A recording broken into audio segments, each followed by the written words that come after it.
اعوذ باللہ من الشیطان الرجیم ان اول بیت وضع للناس للذی ببکۃ مبارکا وہدی للعالمین فیہ آیات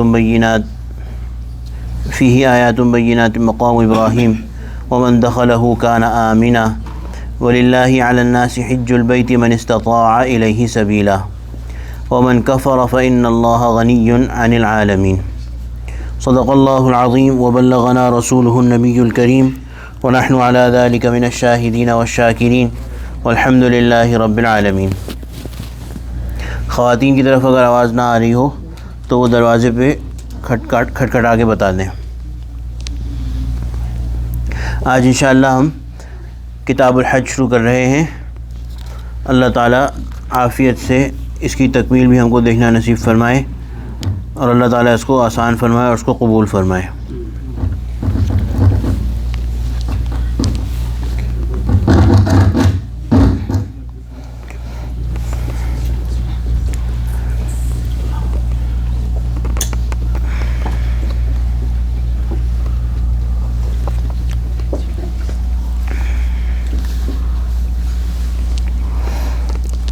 اس کتاب کے شروع میں جو آیت حضرت نے پہلی حدیث کی تشریح میں بیان فرمائی ہے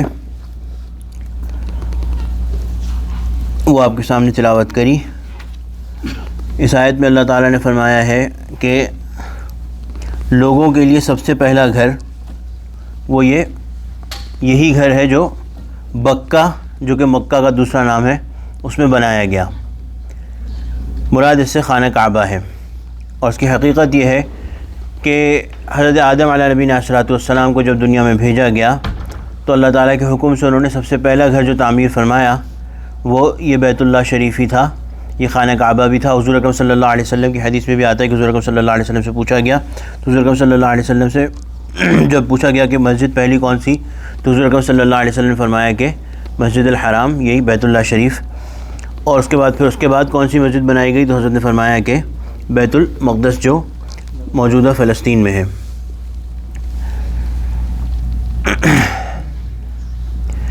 اور یہ گھر لوگوں کے لیے بنایا گیا ہے، وضع للناس، لوگوں کے لیے بنایا گیا ہے، لیکن ہے گھر اللہ تعالیٰ کا، نسبت اللہ تعالیٰ نے اپنی جانب فرمائی ہے۔ اور مراد اس سے یہ ہے کہ اللہ تعالیٰ کو کیونکہ ہم دیکھ نہیں سکتے اور اللہ تعالیٰ کسی بھی جہت سے پاک ہیں، کسی رخ سے پاک ہیں۔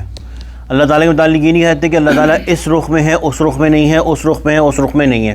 اللہ تعالیٰ ہر جگہ موجود ہے۔ اس کی حقیقت کیا ہے وہ ہمارے سمجھنے کی نہیں ہے۔ اگر ہم سمجھتے ہوتے ان باتوں کو اور ہر بات کو سمجھتے ہوتے تو پھر خالق اور مخلوق میں فرق ہی کیا رہ جاتا۔ اس لیے اللہ تعالیٰ نے جو بات بتا دی اس پر ہمیں ایمان لانا ہے، چاہے ہمیں سمجھ میں آئے یا نہ آئے۔ جب اللہ تعالیٰ نے فرما دیا کہ تم جس طرف رخ کرو گے اللہ تعالیٰ کو پاؤ گے، تو اس کا مطلب یہ ہے کہ اللہ تعالیٰ ہر طرف موجود ہے، اللہ تعالیٰ ہر جہت میں، ہر رخ پہ، ہر ڈائریکشن میں موجود ہے۔ لیکن عبادت کے لیے جب اللہ تعالیٰ کی عبادت کی جائے گی تو اس میں یکسوئی کا تقاضا یہ ہے، اس میں ایک طرف سب کی توجہ ہو، اس کے لیے ضروری یہ ہے کہ سب کا رخ ایک ہی طرف ہو۔ ورنہ اگر آپ اندازہ لگائیے کہ نماز کھڑی ہو اور امام کا رخ اس طرف ہو، جیسے کہ ہماری مجلس میں ہوتا ہے نا، بعض اوقات بعض لوگوں کا رخ اس طرف ہوتا ہے، بعض لوگوں کا رخ اس طرف ہوتا ہے، بہرحال تو جیسے اگر اس میں تو اجازت ہے، مناسب تو اس میں بھی نہیں ہے لیکن پھر بھی اجازت ہے، لیکن بعض حضرات جو ہیں وہ مجمع میں بھی توجہ ڈال رہے ہوتے ہیں نا ساتھ بیٹھ کے، بہرحال تو اگر نماز شروع ہو اور امام کا رخ کعبے اس طرف ہو اور باقی کسی مقتدی کا رخ کسی اور طرف ہو، کسی مقتدی کا کسی اور طرف ہو، تو نماز میں یکسوئی حاصل نہیں ہوگی، کوئی ایک دوسرے کو دیکھ رہا ہوگا اور نہ جانے کون کس کو دیکھ رہا ہوگا۔ بہرحال تو عبادت میں یکسوئی کے لیے ضروری ہے کہ سب کا رخ ایک طرف ہو، اور اس لیے اللہ تعالیٰ فرما رہے ہیں کہ یہ لوگوں کے لیے سب سے پہلا گھر یہ بنایا گیا۔ اسی آیت سے بھی معلوم ہوتا ہے کہ قبلہ اول جو عموماً بیت المقدس شریف کو کہہ دیا جاتا ہے، اصل میں اللہ تعالیٰ فرما رہے ہیں کہ پہلا گھر جو لوگوں کے لیے بنایا گیا وہ کعبہ شریف ہی ہے۔ للذی ببکۃ مبارک، للذی ببکہ جو بکہ میں ہے، بکہ سے مراد ہوئی کہ انعام الحسن کی کال ہے، بکہ یعنی وہ مکے کا دوسرا نام ہے۔ عرب جو ہے وہ آپ بہت جگہ میم کی جگہ با کہہ دیتے ہیں۔ So this ayah, we are tonight starting the book of Hajj. May Allah grant us the understanding and the tawfiq to complete this book, inshallah, and may Allah accept it from us, inshallah. The first hadith in the explanation of that hadith is written in ayah. I am starting with that ayah. This ayah that I recited. The first part of this ayah is Inna awwala baytin wudi'a lin-nasi lalladhi bi Bakkah. The first house that was ever established for the people. So it is the house of Allah subhanahu wa ta'ala, but established for the people. The first ever. And the detail of this is that Sayyidina Adam ala nabiyina salatu wassalam, when he was sent onto this earth by Allah subhanahu wa ta'ala, Allah subhanahu wa ta'ala commanded him to build a house, which is this Baytullah Sharif. And the Prophet sallallahu alaihi wasallam was asked, and the Prophet sallallahu alaihi wasallam also said that the first masjid is Masjid al-Haram, and then the second one is Masjid al-Aqsa. So the first Qibla, or the first house that was made for people to face, because we do not know Allah subhanahu wa ta'ala, we have not seen Allah subhanahu wa ta'ala, and Allah subhanahu wa ta'ala is free and above any direction, having any direction. Allah subhanahu wa ta'ala has said that wherever you face, you will find Allah subhanahu wa ta'ala.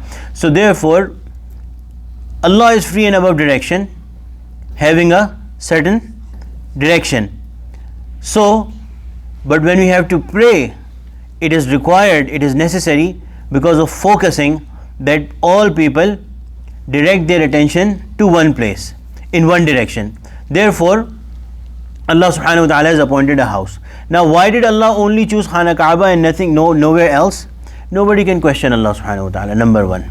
Number two, Allah chose a place and named it the Kaabatullah. So that is the first place. It could have been any place, and there is nothing particular in the stones and the mortar of that building, but the important thing, as I often say, is the command of Allah subhanahu wa ta'ala. The command of Allah subhanahu wa ta'ala. It is the command of Allah subhanahu wa ta'ala that makes Kaaba sacred to us. Then other things that should be mentioned is that the Kaaba itself,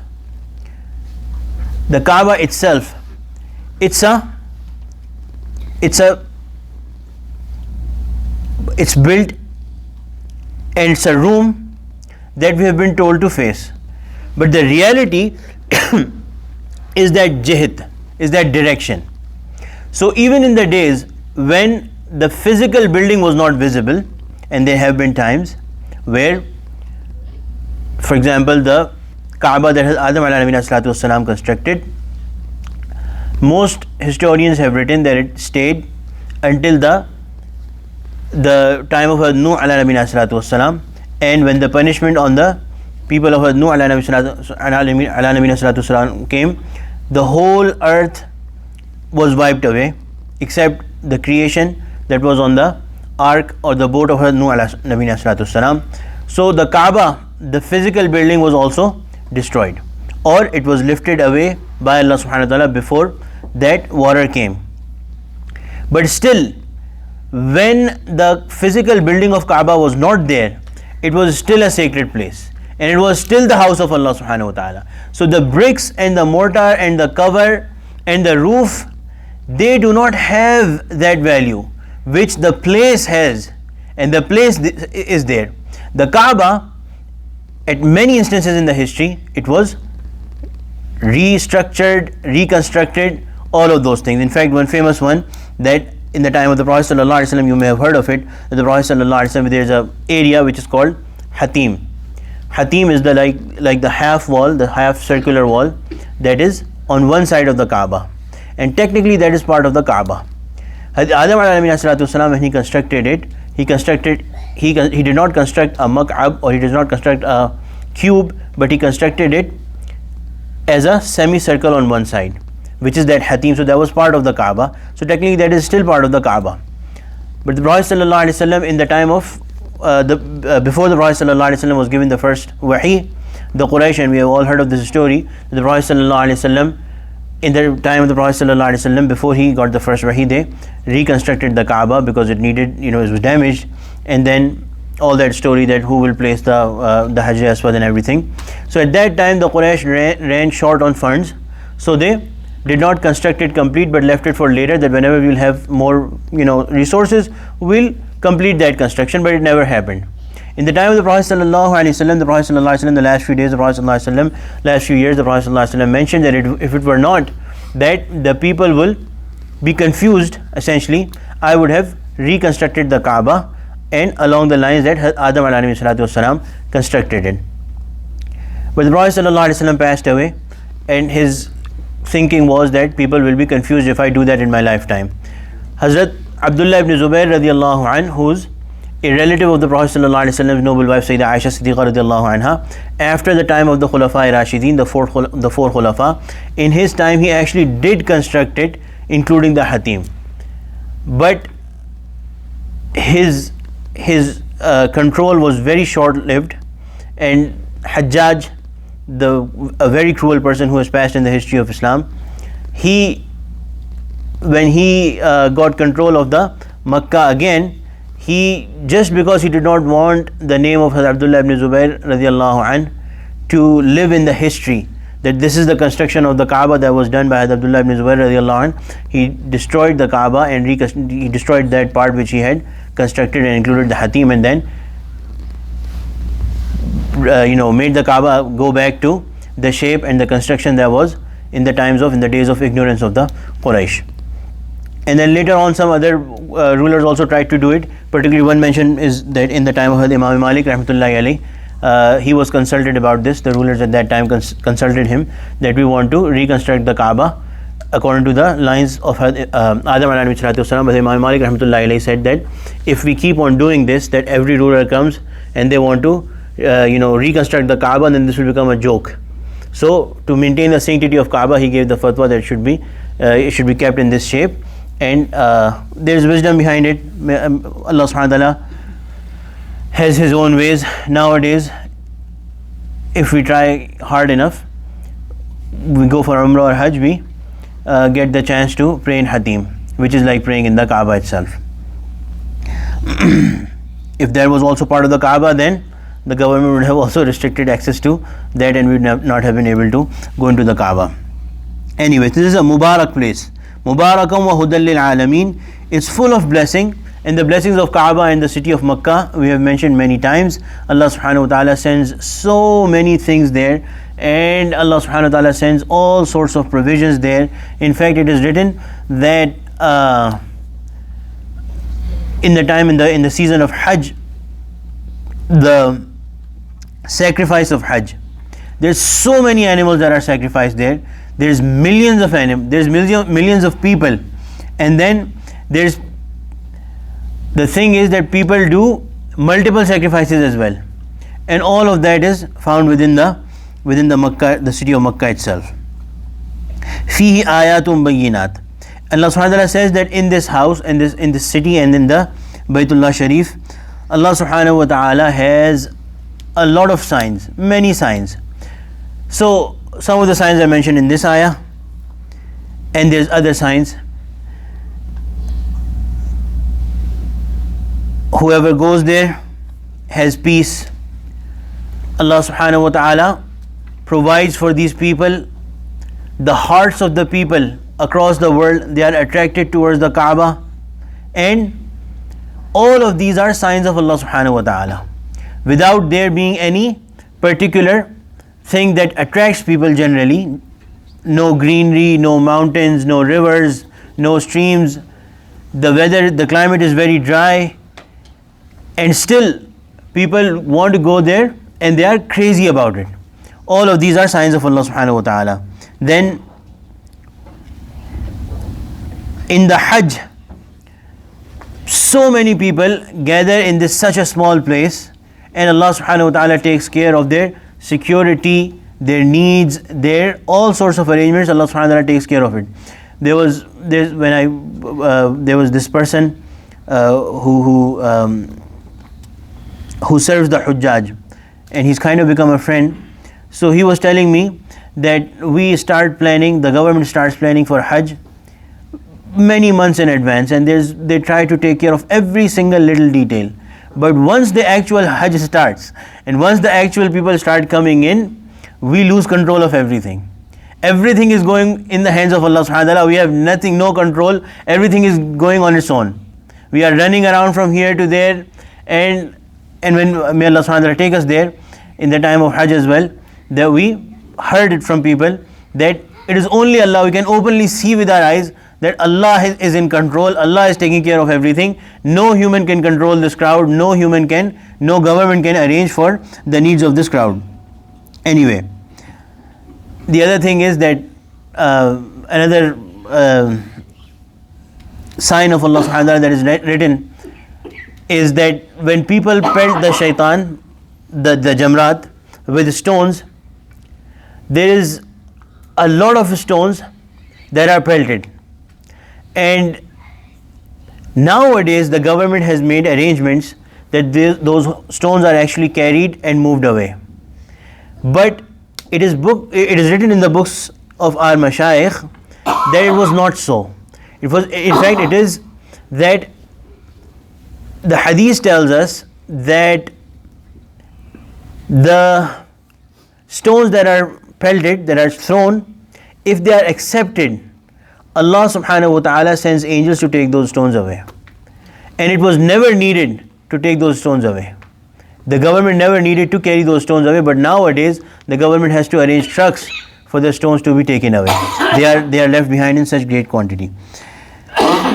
Then an ayah that Allah subhanahu wa ta'ala mentions, a sign that Allah subhanahu wa ta'ala mentions, is the Maqam Ibrahim, the stone on which Hazrat Ibrahim alayhi salatu wasalam stood as he was constructing the Kaaba. And Allah subhanahu wa ta'ala gave that stone such properties that he would stand on it, and when he would need to reach higher, Allah would raise that stone. When he would need to reach lower, come back down, Allah would bring that stone down.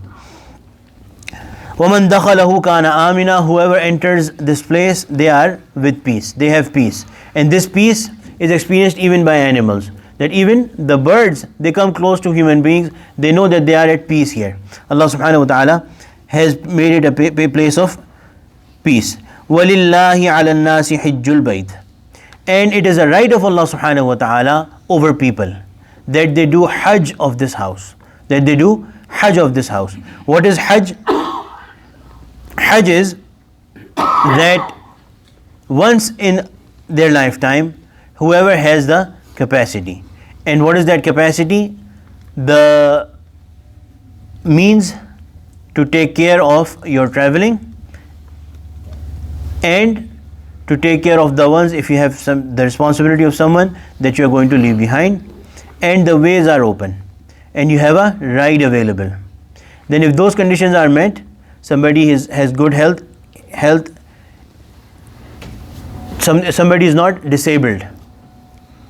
If they have health that they can walk, that they can reach there, and they have the money, and there is ways are open and the ride is available, when these conditions are met, then the Hajj is farz. And farz, which farz? That farz which Allah subhanahu wa ta'ala, His Nabi sallallahu alayhi wasallam has mentioned as being the 5 essential pillars of Islam.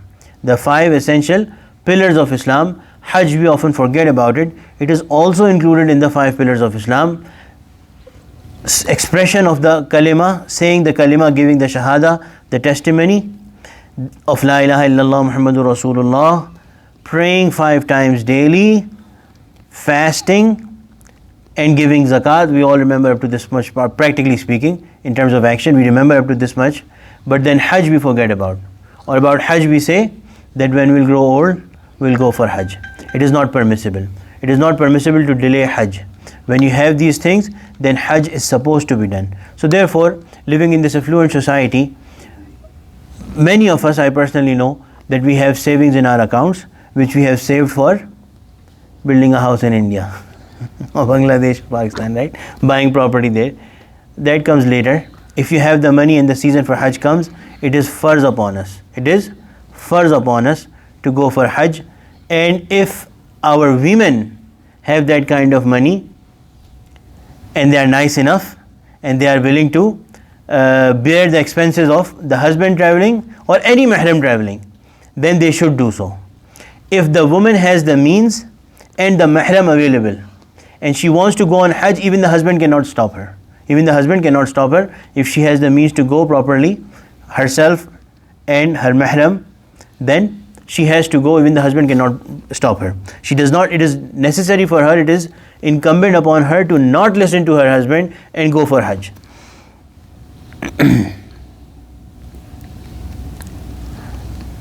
So this is the explanation. وَلِلَّهِ عَلَى النَّاسِ حِجُّ الْبَيْتِ مَنِ اسْتَطَاعَ إِلَيْهِ سَبِيلًا. Whoever finds the capacity to the house and the way.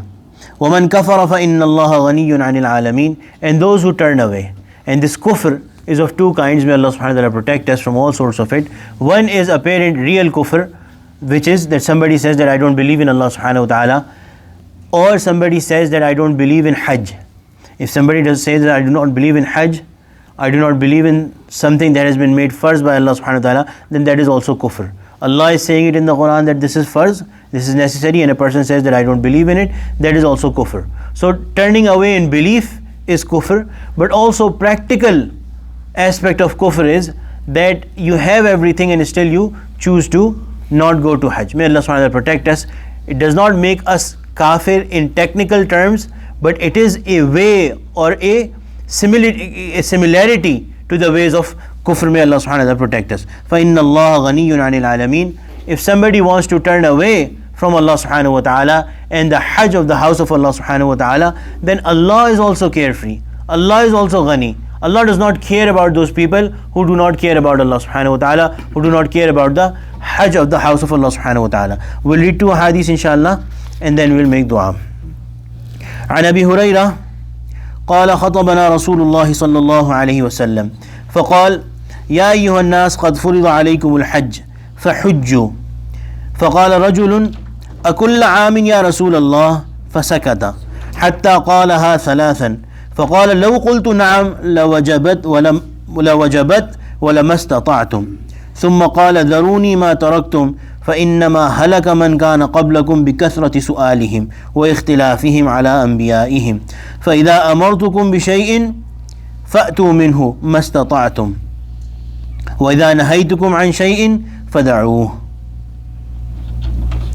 حضرت ابو ہریرہ رضی اللہ عنہ سے روایت ہے کہ رسول کریم صلی اللہ علیہ وسلم نے ہم کو ایک دن خطبہ دیا اور اس میں ارشاد فرمایا کہ اے لوگوں تم پر حج فرض کر دیا گیا ہے، لہٰذا اس کو ادا کرنے کی فکر کرو.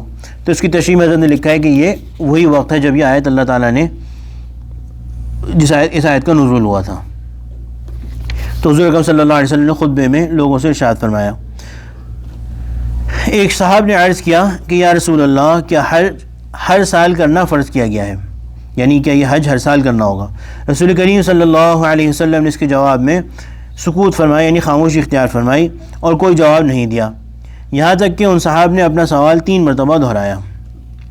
تو آپ صلی اللہ علیہ وسلم نے ناگواری کے ساتھ فرمایا کہ اگر میں تمہارے سوال کے جواب میں کہہ دیتا کہ ہاں تو تم پر حج ادا کرنا ہر سال فرض ہو جاتا اور تم کر نہ پاتے. اس کے بعد آپ صلی اللہ علیہ وسلم نے ہدایت فرمائی کہ جب کسی معاملے میں خود تم کو کوئی حکم نہ دوں، تم مجھ سے حکم لے کر اور سوال کر کر کے اپنی پابندیوں میں اضافہ کرنے کی کوشش نہ کرو.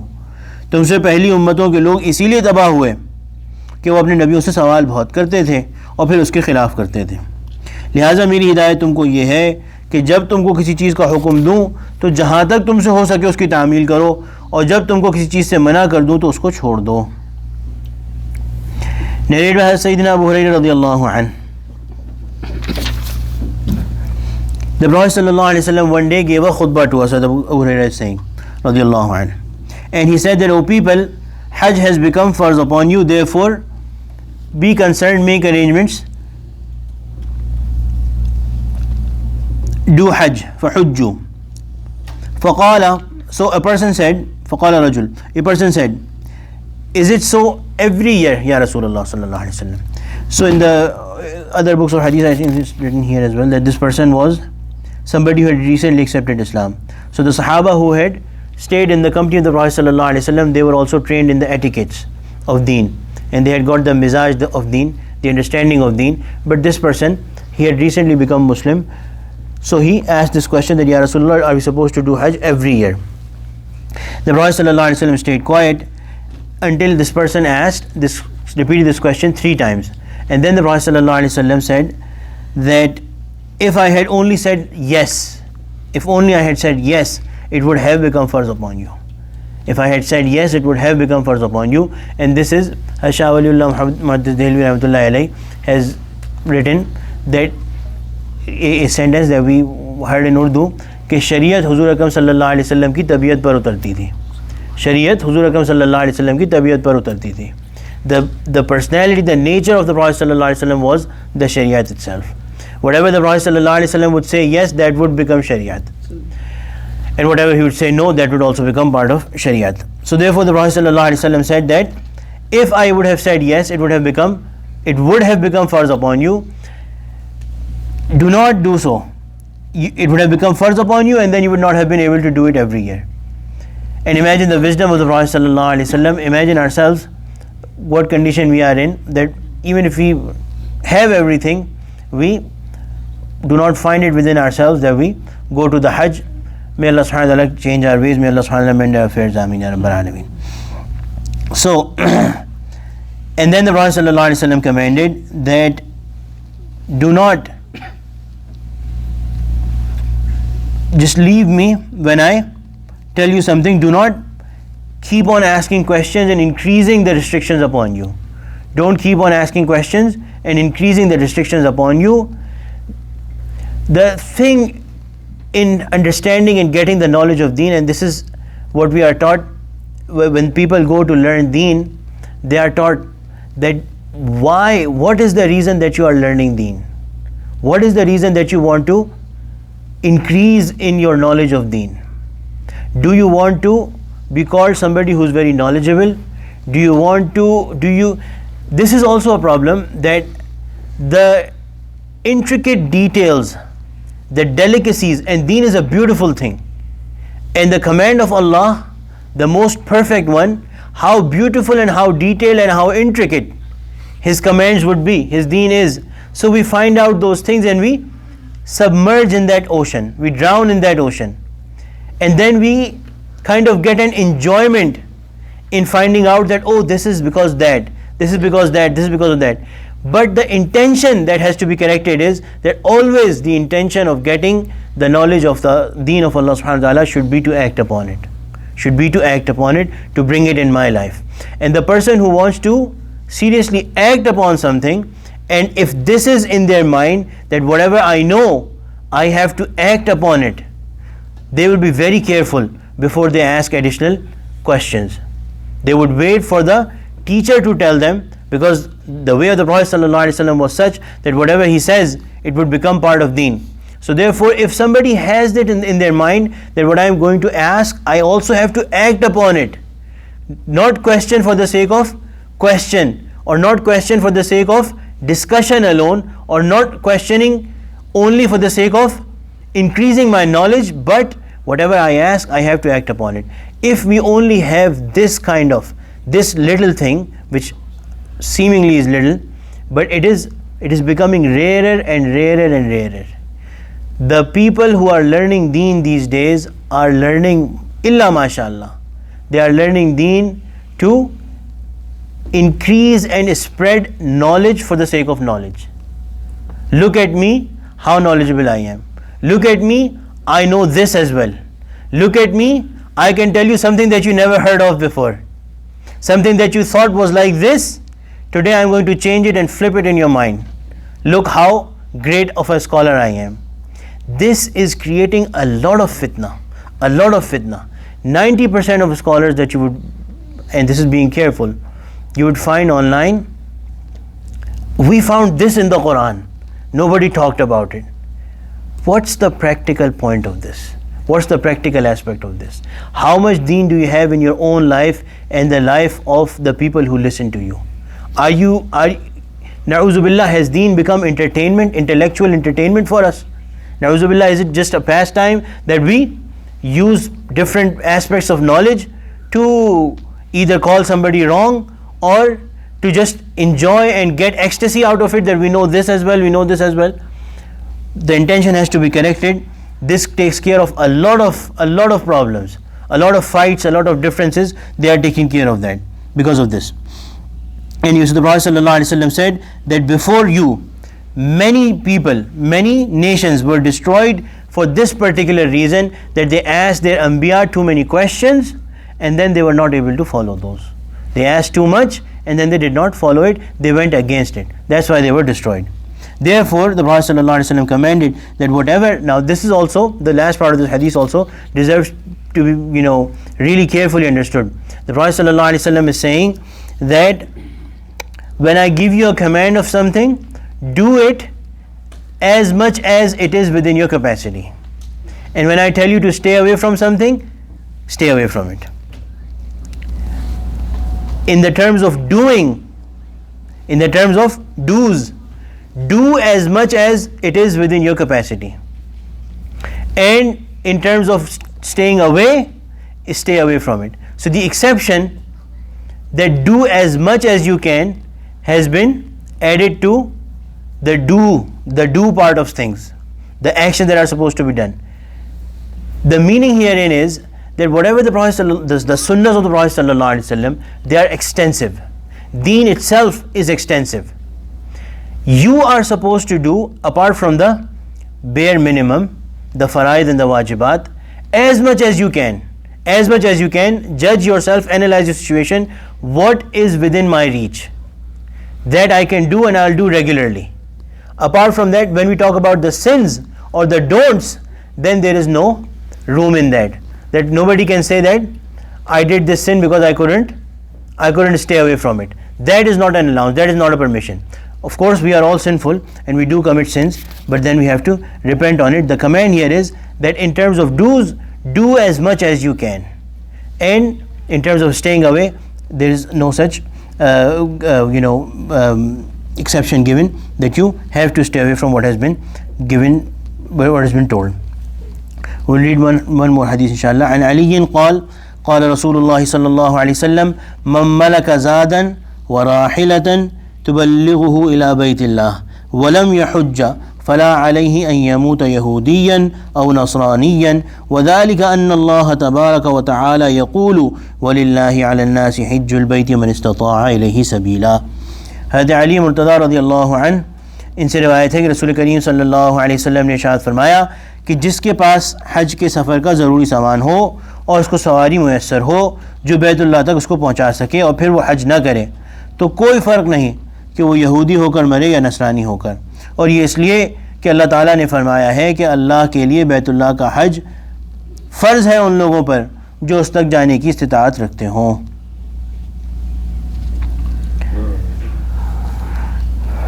So, Ali radiallahu anhu has narrated, the Prophet sallallahu alaihi wasallam said that whoever has the necessary means of Hajj and they have a ride available that can take them to the Baytullah Sharif and still they choose not to do Hajj, then there is no difference. It makes no difference if they die as a Yahudi or a Christian, because, and this is so because Allah subhanahu wa ta'ala has said that it is a right of Allah subhanahu wa ta'ala, it is farz upon people that they do the Hajj of the house of Allah subhanahu wa ta'ala, those who have the capacity.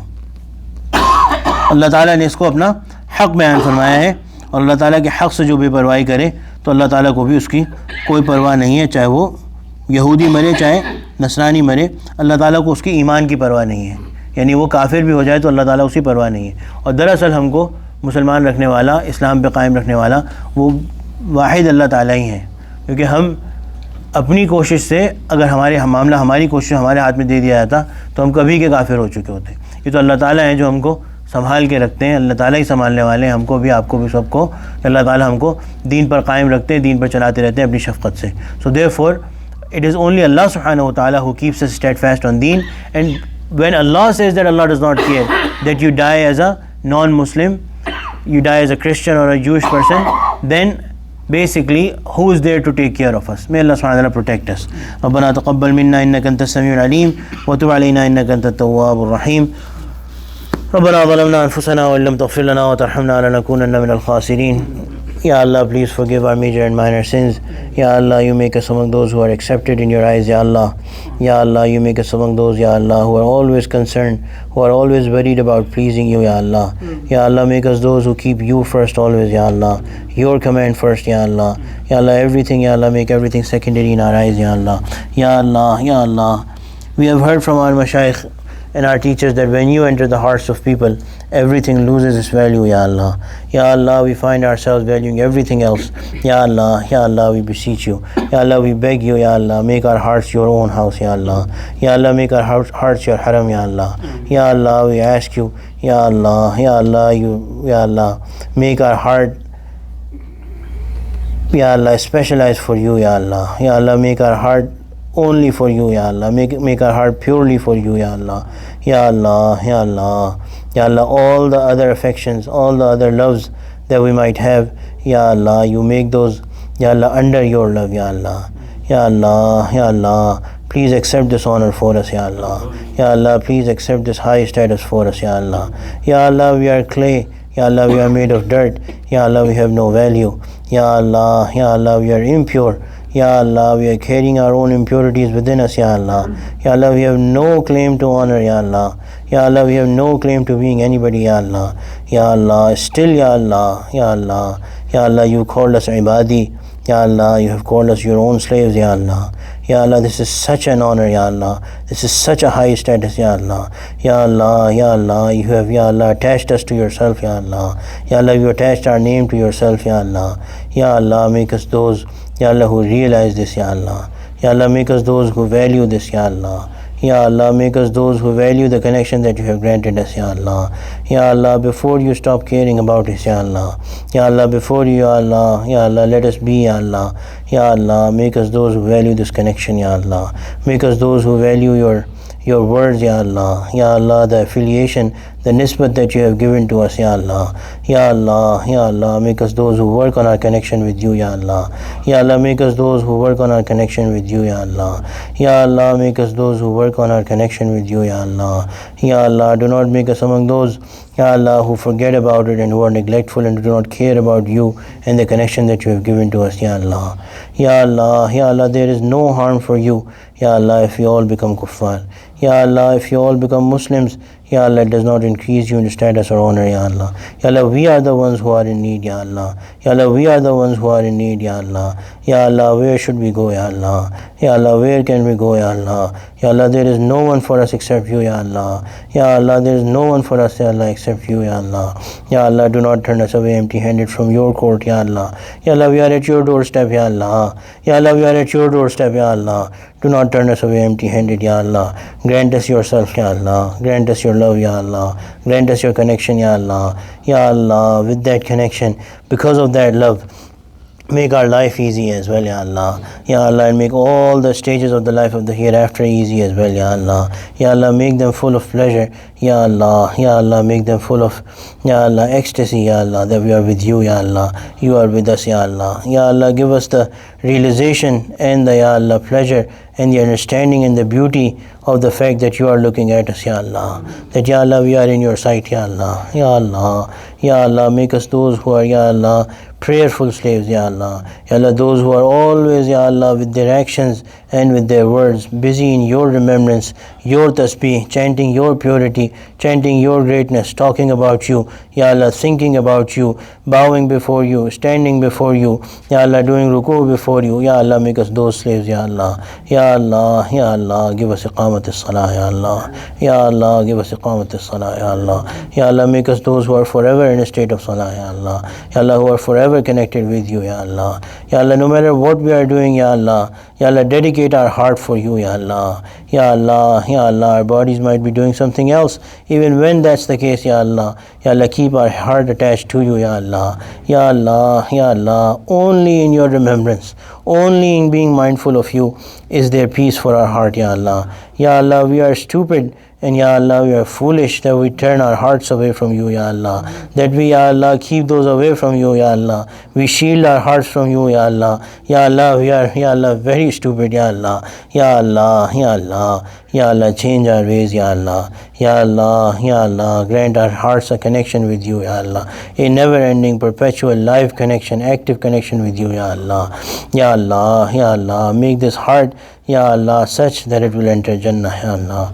Ya Allah, make this heart acceptable to Jannah, Ya Allah. Ya Allah, Ya Allah, Ya Allah, with your mercy, Ya Allah, with your giving, with your karam, with your grace, without us deserving, Ya Allah, look towards us with mercy, Ya Allah. Ya Allah, whatever, Ya Allah, we could do, we have done, Ya Allah. Ya Allah, as being, Ya Allah, humans, Ya Allah, and as being that creation who has, Ya Allah, corruption within it, Ya Allah, we have corrupted the environment, Ya Allah. Ya Allah, we have corrupted our own selves, Ya Allah. We have destroyed our own capacities, Ya Allah. Ya Allah, جو ہم سے ہو سکتا تھا یا اللہ ہم نے کر دکھایا ہے یا اللہ. جو ہماری صلاحیت تھی ہم نے کر دکھایا یا اللہ. اب آپ اپنے کرم کا یا اللہ کرشمہ دکھائیے، اپنے کرم کا نمونہ دکھائیے یا اللہ. اپنا کرم جاری فرمائیے یا اللہ، اپنا کرم جاری فرمائیے یا اللہ. نالائقوں سے جو ہو سکتا تھا یا اللہ وہ نالائقی ہی تھی یا اللہ، وہ ہم نے کر دکھائی یا اللہ. اب آپ کرم فرمائیے یا اللہ، اب آپ کرم فرمائیے، اب آپ کرم فرمائیے، اب آپ کرم فرمائیے یا اللہ. اپنے کرم کا یا اللہ کرشمہ ہم کو دکھائیے یا اللہ. یا اللہ، آپ کے نبی صلی اللہ علیہ وسلم نے فرمایا یا اللہ بڑے سے بڑے گناہ گار کو معاف فرما دیتے ہیں یا اللہ. یا اللہ، کوئی گناہ آپ کی رحمت سے بڑا نہیں یا اللہ. ہم سب کے گناہ معاف فرما دیجئے، ہمیں اپنے مقبولین میں شامل فرما لیجئے، ہمیں اپنے مقبولین میں شامل فرما لیجئے. اللہ دھتکار نہ دیجئے، اللہ ہم کو دور نہ فرما دیجئے. اللہ خالی ہاتھ نہ لوٹا دیجئے یا اللہ، خالی ہاتھ نہ لوٹا دیجئے یا اللہ، خالی ہاتھ نہ لوٹا دیجئے. اس در سے بھی یا اللہ خالی ہاتھ خالی دامن اٹھ کے چلے گئے یا اللہ، پھر کہاں جائیں گے یا اللہ؟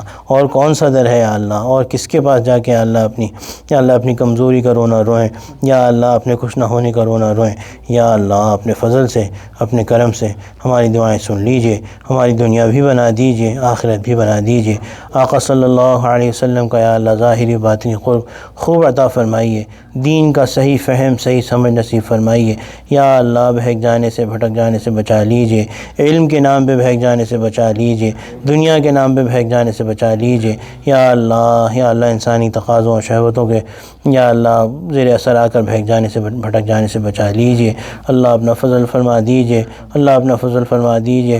آپ کے کرم کے بغیر یا اللہ کوئی آپ کے دین کو تھامے نہیں رکھ سکتا یا اللہ. اپنا خاص کرم فرما دیجئے، اپنا خاص کرم فرما دیجئے. جو مانگ سکے وہ بھی عطا فرمائیے، جو نہ مانگنا چاہیے تھا وہ بھی عطا فرما دیجئے. جو بھی یا اللہ مومنین مومنات، مسلمین مسلمات اس دنیا سے جا چکے ان کی مغفرت فرما دیجئے. ان کو اعلیٰ علیین میں یا اللہ اعزاز و یا اللہ شرف کے ساتھ رکھیے یا اللہ. ہم بھی یا اللہ بہت جلدی مرنے والے ہیں یا اللہ، بہت جلدی دنیا ختم ہونے والی ہے. یہاں کی رنگینیاں، یہاں کی خوبصورتیاں یا اللہ، یہاں کے مزے سب ختم ہونے والے ہیں یا اللہ، سب فنا ہونے والے ہیں یا اللہ. لوٹ کے آپ ہی کی طرف آنا ہے یا اللہ. جب تک یہ سانس جاری ہے یا اللہ اس دنیا میں آپ سے یا اللہ تعلق بنانے والا بنا دیجئے یا اللہ. ایسا نہ بنائیے کہ یا اللہ ہم اور آپ یا اللہ آشنا نہ ہوں یا اللہ. یا اللہ ایسا نہ ہونے دیجئے کہ یا اللہ موت ہم کو حیران کر دے یا اللہ. یا اللہ ایسا نہ ہونے دیجئے کہ موت ہم کو اچانک بے تیاری کے آ کے پکڑ لے یا اللہ.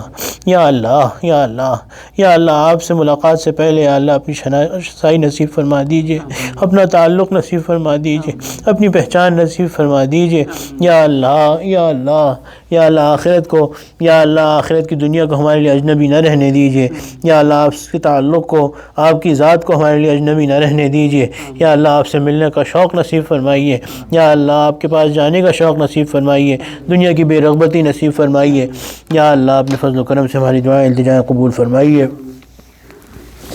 اللهم إنا نسألك من خير ما سألك منه عبدك ونبيك محمد صلى الله عليه وسلم، ونعوذ بك من شر ما استعاذ منه عبدك ونبيك محمد صلى الله عليه وسلم. أنت المستعان وعليك البلاغ، ولا حول ولا قوة إلا بالله العلي العظيم. وصلى الله تعالى على خير خلقه سيدنا ومولانا محمد وعلى آله وصحبه أجمعين. آمين برحمتك يا أرحم الراحمين.